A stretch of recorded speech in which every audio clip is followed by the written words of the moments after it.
Veterans tend to leave government jobs at a higher rate than their non-veteran counterparts. A new report from the Government Accountability Office also finds lower rates of satisfaction among veterans in federal roles. Yvonne Jones is Director of Strategic Issues at the Government Accountability Office. Thanks for being here, Yvonne. What were the main findings of your new report? Well, the main findings were that, as a matter of fact, veterans are somewhat less satisfied with their work in the federal government than are non-veterans, and that they do leave the federal government at a somewhat higher rate than do non-veterans. And did you find that this was relatively consistent across agencies, or were there some wide variations there? There is consistency in the sense that in all 24 of the Chief Financial Officer Act agencies, that veterans leave federal service at a higher rate than non-veterans, but there's a wide range in the percentage of veterans across those agencies. Sure. Did you get a sense of what is driving veterans to leave at this higher rate, and to maybe are they more likely to leave after 5 years, I saw as well? Okay.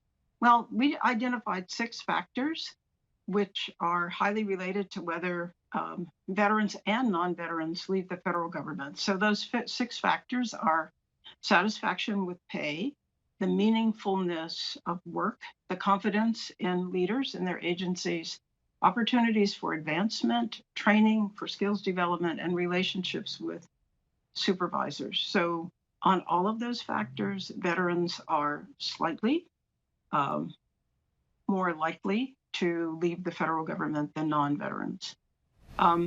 In terms of the period of time over which veterans leave, in particular, newly hired veterans appear to be, that is, those who have been in the federal government 5 years or less, appear to be more likely to leave federal service than their non-veteran counterparts. In fact, we found that they were 1.7 times more likely to resign than non-veterans, and that overall, over a 5-year period that we examined, 18.7% of veterans left the federal government as compared to 11.1% of non-vets. And what do you think are the consequences here of not being able to maybe keep as many veterans in federal service? Why is this an important issue to the government? Well, it's very important because, first of all, it costs a great deal for the federal government to identify and hire people who have the required skills. Secondly, often federal agencies spend a great deal of monetary and other resources to train people to understand their mission objectives and how to achieve them. And also, the work of the federal government is becoming more complex, and agencies need a wide variety of people, with very high skill levels, particularly in technical areas. So when the agencies have undertaken all of the effort that I just described to hire and retain staff, if they leave, that's a huge loss to the federal government. Certainly. Did your report make a recommendation? Yes, we did have one recommendation for OPM, and we asked that OPM assist the 24 agencies under the Chief Financial Officers Act to be able to undertake the kind of analyses that we undertook for the whole of the federal government. We also recommended that OPM provide assistance to any other executive branch agencies that may need help in carrying out a similar analysis.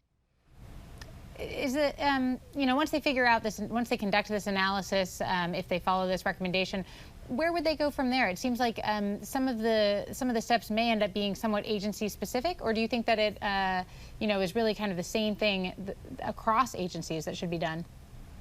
Well, we're not sure if it's the same thing across agencies. Our results are basically an average of across the 24 CFO Act agencies. So individual agencies would need to look and determine if there are factors more specific to them, which are affecting their ability to retain veterans. So what could happen is that if an agency were to carry out such a study, they may identify factors that are very important to veterans in terms of staying at the agency, and then they could look at their policies, at their management practices, and determine if they need to make any changes. What was the response of the Office of Personnel Management to your recommendation? Well, the Office of Personnel Management partially agreed with our recommendation. They did express a concern about assisting more agencies than those in the 24 CFO Act agencies because they have both personnel and budgetary constraints. However, we felt it important enough that if some of those other agencies determined that they needed to undertake a study of veteran satisfaction, with their policies and practices, that the Office of Personnel Management try to find a way to help them. With just about 30 seconds to go, Yvonne, how will GAO be tracking this? I assume you're going to be keeping an eye on how veterans are doing in the government.